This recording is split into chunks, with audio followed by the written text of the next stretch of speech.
What's going on, FUD Nation? Elio Trades here. And I just want to say before I get into this episode, obviously the content on this channel has shifted and changed and evolved quite a bit since I started it back in February. To be honest, I never expected to get so many followers or so many people interested in my content in the first place. So I'm so excited that you guys care so much about the content I put out. Obviously, for everyone who's been extremely supportive of me trying different types of content and sort of taking risks here with the content, I appreciate you guys from the bottom of my heart. But I also do appreciate all the people who have stuck with the channel since the beginning. And of course, it was very different at the beginning. It was a lot more serious, a lot more monotone, a lot less edited. And I totally get it that recent content has been really different from that. I just want you all to know that I care deeply about the support you guys give me. All of you, whether it's for the more serious episodes or for the more jokey episodes, I just want to say thanks because you guys really make this whole journey so special. And for the FUD Nation originals, those original fans that stretch all the way back to the much more serious newscaster days of FUD TV, today is for you. Without further ado, let's get into it. A vintage episode of FUD TV.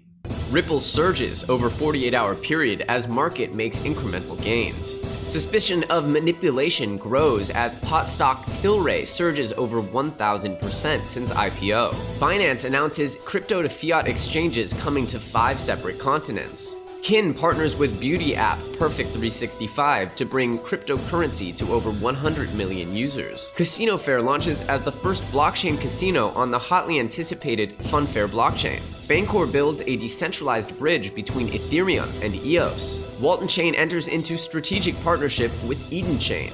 And Elon Musk reaches out to the founder of Dogecoin to help combat Twitter scam bots. We've got all your headlines mixed with some daily market analysis. I'm Elio Trades, and your FUD TV update starts now. Diving into the markets very quickly, we can see that we have widespread green numbers, not big green numbers. Obviously, we have Bitcoin just above 1% in gains, Ethereum pretty much holding steady with 0.5% in gains. Obviously, it's lovely to see Ethereum over $200 whenever we get to see that. XRP obviously as the big winner, sitting above 36 cents as it was just about 25 to 27 cents just a few days ago with a huge soaring 36% gain over the last couple of days. We'll talk about that in just a minute. It's a great day, a nice green day across the board, but for the most part, the market is holding mostly sideways with a little bit of upward momentum. Diving into our first story of the day, we see that Ripple has surged over 30% in the last couple of days. Obviously, we would love to attribute this to some very specific news events, but as we know, news events haven't really been dictating the market. It's been more market conditions, and it just seems to be that Ripple was in a really oversold condition, leading to a nice pump. Either that was from traders or bots or something of the sort, but we see Ripple with an incredible pump over the last couple of days. What we do know is that Ripple has announced a partnership with PNC Bank. However, this partnership will not be leveraging its XRapid system. It's a partnership for the XCurrent system, which of course is not really as corollary with the price pump in XRP as many would like it to be. They will have some options, as I understand it, to leverage with XRP tokens. So there is a potential that this could create demand for the XRP token indirectly. But as of now, the Ripple partnership and the pump of 36% don't seem to be directly correlated. Again, this is sort of an ongoing trend as events in the cryptocurrency markets don't seem to correlate directly with the price pumps and dumps that are happening in the market. Now, shifting over to some more general financial market news, we have word that the pot stock Tilray, which trades on the NASDAQ, has surged over 1,000% since its IPO back in July. Of course, part of this was fueled by the recent announcement that Tilray will be able to import its Canadian cannabis into the United States for research purposes, and certainly a step forward as far as regulatory frameworks are considered, which had a zero tolerance for importing cannabis into the United States previously. Astute traders have overlaid a graph of Tilray's explosive growth over the last few hours onto the graph of the Bitcoin chart, trying to essentially show here, as you can see from this chart, that the growth in Tilray was a direct correlation with a decrease in price of Bitcoin. And as the Tilray price of their stock came crashing down, it correlated almost exactly with a Bitcoin pump. I would say that this is an incredible correlation, though correlation never does equal causation. Some are saying that in fact it would be way too slow to withdraw from the stock market and then deposit into Bitcoin, and that you would need some kind of high-tech bot to have done that. And some are saying that this is correlation, but it would be actually impossible in reality to have carried this out and have an exact sort of mirroring of a pump on one side in a totally different market correlate to a dump in Bitcoin in a totally different market. Nonetheless, it's a very interesting visual, so I thought I'd put it up here and show it to you guys. What do you guys think? Let me know in the comments below. We also have word that Binance plans to open 5 to 10 fiat to crypto exchanges across the world over the coming years. Zhao discussed the details of this at a fireside chat at CoinDesk Consensus Singapore's event. He explained how he grew Binance into the world's largest crypto exchange after a $15 million ICO last year. Zhao intends to open at least 2 crypto to fiat exchanges per continent over the coming year. He also explained that Binance made over $200 million in profit during Q1 of this year, and that during Q2 there was a slight decline to $150 million, which is probably declining still into Q3. Regardless, we know that Binance is an incredibly profitable business, outpacing the profits of large-scale retail banks such as Deutsche Bank. When asked if Zhao was concerned about market volatility, he explained that he sold his house in 2014 for Bitcoin, and that even though Bitcoin dropped from $600 after that down to $200 in value, cutting essentially his life savings into a third, he didn't sell, and he's certainly not going to sell now. Obviously, if you follow Changpeng Zhao very closely, you know that this guy is absolutely a leader and a pioneer in the space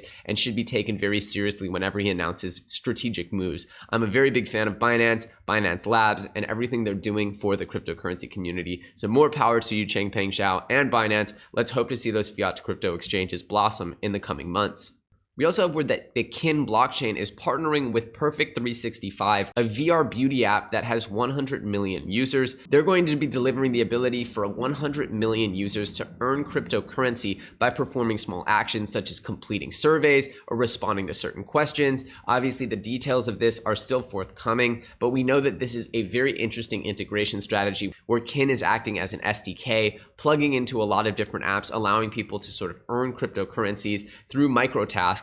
And with that, we can assume that they're going to connect their Kin marketplace where they can then convert that cryptocurrency into gift cards and other things of value that can be spent at leading retailers such as Amazon. This is a huge revelation and hopefully something that we see become more popular, which would of course lead to more and more people understanding the benefits of cryptocurrency and of course using them without all the complexities that we currently experience, just understanding, respond to questions, earn a gift card. That kind of simple relationship of understanding the value between cryptos and real world things. I really like what Kin's doing, and I think that these types of moves have potential to bring adoption in ways that other projects simply aren't focusing on. We also heard that FunFair is going live in Canada, Finland, Switzerland, Thailand, and Norway. These 5 countries will get to see the first casino ever launched on the FunFair blockchain, which is of course built for casinos on the blockchain. Now with FunFair, they're saying that you'll be able to verify every single dice roll, every single turn of the card, and essentially verify that statistically or mathematically it's been done in a fair way so that as you gamble, you actually know for sure that you're getting a fair shake. Obviously, if you've ever done online gambling, which I have honestly done very, very few times, there is a sensation that, well, how do you know that this is being done fairly? How am I supposed to be sure that I'm getting a fair shake and I'm actually getting a fair shot at success here with this gambling? You know, how do I know that I'm getting a real dice roll, for example? And with this technology, you could actually verify that, which I find to be very exciting, and hopefully will lead to a lot of transparency in the online gambling arena. FunFair, of course, allows anyone to host their own casino, and it's been hotly anticipated. So hopefully this is one of many very successful endeavors on the FunFair blockchain. And we do know that some of the biggest dApps in history have been gambling dApps like dice rolls and other such things. So hopefully this will bring about more adoption and could potentially be one of the first killer dApps on the blockchain. We also have word that Bancor has now created a successful bridge with the EOS blockchain. This will allow them to set up relays and essentially exchange Ethereum tokens for EOS tokens by depositing them into a smart contract. This is a very big step forward. Of course, interoperability is something we've been hearing about as a buzzword for quite some time now. And the more that we see bridges created between existing blockchains and other existing blockchains, specifically 2 of the biggest token hosting smart contract platforms such as EOS and Ethereum. This is going to be a very important bridge that's been created, and we all know that other interoperability projects such as Waltonchain, Aeon, Nebulous, and others could benefit from understanding how this bridge has been created and emulating it in its wake. Hopefully we can get all these blockchains interconnected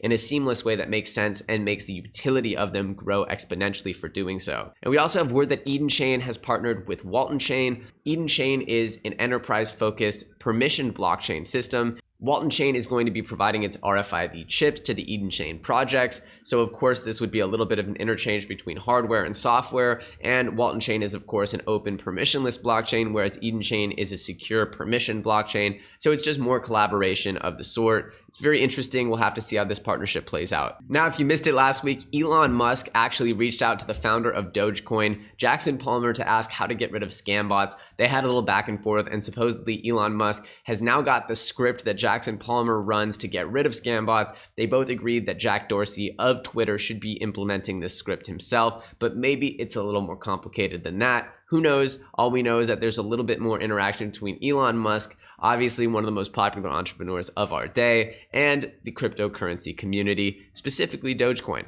Well, that's it. I hope you enjoyed this vintage episode of FUD TV. Let me know how you guys liked it in the comment section below. Again, I thank you guys all for being with me. The new fans, the old fans, the people who like the funny stuff, the people who like the serious stuff. I love you all. I thank you all for being with me. As usual, I'm Elio Trades. You're watching FUD TV, and I'll see you very, very soon on the next episode.